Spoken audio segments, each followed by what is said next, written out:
This is Josh from JL Woodworking, and in this video I'm going to show you some measurements on my table saw fence and give you a little bit more details on how you can make one just based on the measurements of mine, and hopefully you can adapt mine to fit your needs. But before I do that, I want to basically let you know about something that I just finished last night.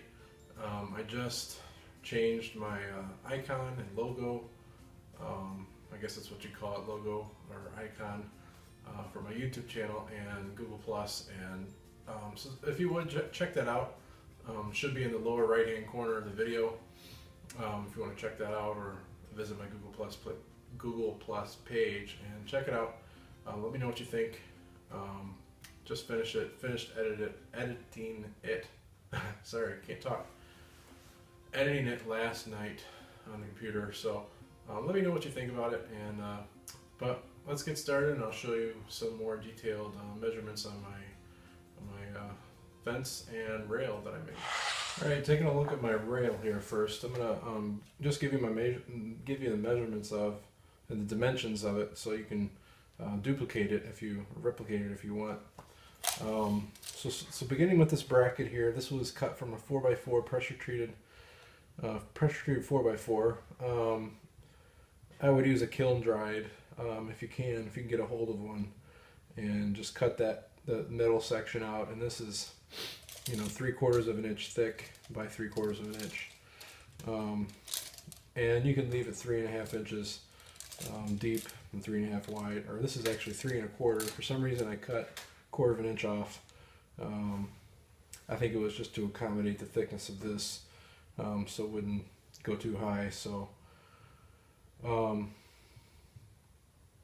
it wouldn't be too low. So I cut I think 1/4 of an inch off this, ripped 1/4 of an inch off. And I just put a little bit of stain. I put some stain that I had on it to kind of protect it or whatever. But anyways, so this is 3/4 of an inch thick by 3/4. And this is made from a solid core door. And this piece right here, around the edge of these doors, you have a solid piece of wood. It's not pressed boards, but the inside of the door, which is right here, that's pressed board. And then you have a small thin layer of veneer. I couldn't tell you what this veneer is, what kind of species it looks like, but so that's basically how a core door or a slab door is constructed. Obviously the outside part is solid wood, so it will accept the hardware for a door and hold up the screws and stuff better. But this is 1.75 inches thick, and I have a 1/4 of an inch oak wrapped around the front and the back, equaling a measurement or width of 2.5 inches.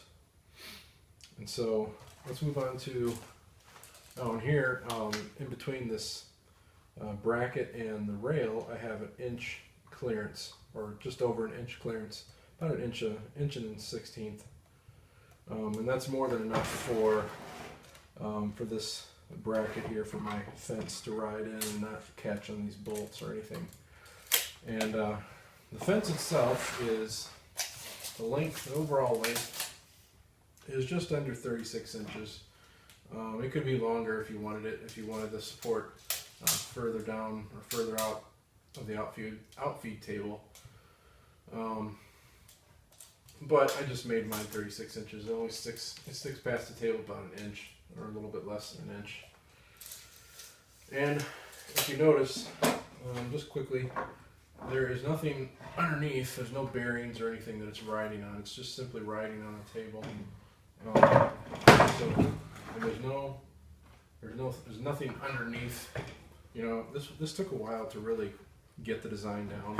I thought maybe I'd need a hook piece of wood to hook underneath the back rail, just to hold it in place. But I was able to strengthen it up from deflection by adding this here, the flat piece of wood. I was just originally going to use this bottom piece, so it's attached with pocket screws. and I was just going to use that as a support, but I just went ahead and built a box for the give me some more storage and place to put my tape measure, pencils, and all that. And as far as the width here, and the dimensions, this is a 3-inch square block of wood. You know, if you can get your hands on it, well, I wouldn't use a solid piece of wood unless it's something like this. I'm fairly confident this is gonna remain stable. But if I were to make it over again, I would use some laminated plywood or MDF. Make it a box instead of a solid piece. Yeah, that's basically all that is. And so the dimensions of this bracket rail T-square part is roughly 3/4 thick. And let me show you here. The angle iron is on. I rabbited this wood here to make room for this bracket or angle iron to give it more rigidity and strength. And the lag bolt that goes through, that's the main support there. That was kind of the pivot point that I used to align my fence to my miter slot and blade. So that goes straight through the angle iron, and I have 4 other screws in there to keep it secure and keep it from moving. But this is 2.5, so it gives me plenty of room in here. You're gonna have to measure it on your own to see what's gonna work, but if you go off my dimensions and you have the same saw, you'll be really close to the dimensions here, or to get it to work. And this is about 2 3/4, so you can make the whole thing really. Let me see if there's enough room here. So 2.5 actually works pretty good, because actually when this is riding and this is sliding, this part isn't even touching the rail. It's the fence that's riding on the table. And so, you know, my measurements could be a little bit better. You could make, originally this would have worked out fine, but for some reason when I drilled these holes, this bracket is sitting lower than the table. So if my measurements would have been, if my holes would have been drilled correctly, this would have been riding on the rail. So, but I'm not worried about that. It slides really easy on the table once you put a coat of wax on it and everything. But so, you know, this is just inch and a quarter angle iron.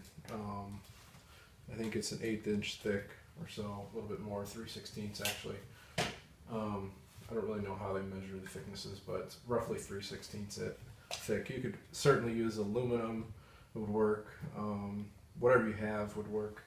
And this is certainly not necessary. I just felt like I felt more comfortable putting this on because I didn't want to have to remake any of these pieces if they break somehow. So, and this is just a 2x4 that, you know, was all jacked up and messed up here, and a piece of 1/2 inch threaded rod that goes through, and I have 2 nuts inside these blocks of wood that are tightened up against each other.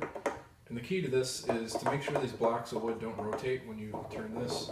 So put them close enough to this, or make the blocks big enough where these blocks don't rotate or turn when you're tightening it down. Otherwise it's going to, and you kind of get the idea. If they're rotating when you're tightening this down, if they're rotating, like if you have a round blocks of wood, if you're turning this, your fence is going to want to rotate too. So it's kind of important, I think, to make sure these don't, you know, they can wiggle and that's fine, but if you notice when I turn this, they're not turning when I tighten it all the way down. So that's very much necessary, I believe, to making the whole thing work. You know, I don't have a cam lever on this, so this is a good solution for this. And that's about it for the measurements. So hopefully you found this video a little bit educational and helpful, inspirational hopefully. But it's just a little bit, few more details about the dimensions of my fence and rail, so you can build one if you so choose to do it. Take it on, don't be afraid, just do it. And if you do, I'd love to see some pictures or videos of it if you decide to use my design, or not really my design, it's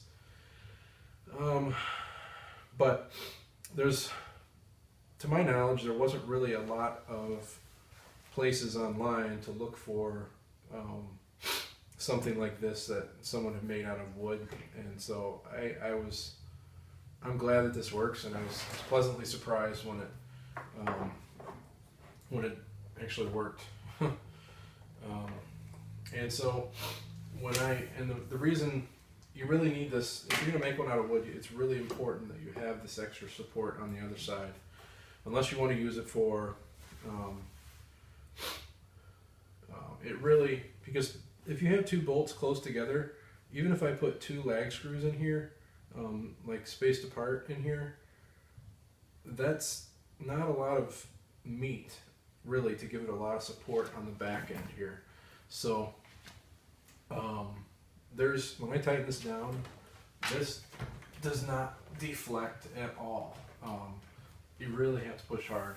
And if you've ever tried to move a Biesmeyer fence to deflect it, it doesn't move. And this is just as solid as a Biesmeyer in my opinion, and a lot cheaper. So if you can get your hands on something like this that will, if you're confident as I am that it will remain stable enough and not warp or twist or bow on you, then by all means use something that you're confident that will stay stable over time, because that's going to be the key. Because this is press board, I'm confident this is screwed down to that bracket, so I'm confident that's not going anywhere. It's not going to warp or twist. Typically MDF is a little bit more stable than plywood and hardwood. So, and this is obviously solid wood.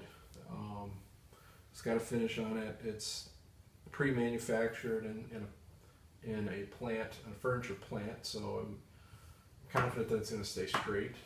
Of course, you may not be that fortunate to find something that straight and stable in the trash as I did, but you may stumble across something that may work for you, which I hope you do. But again, this video is going a little bit long, but I hope you like this video, and I will see you guys in the next video.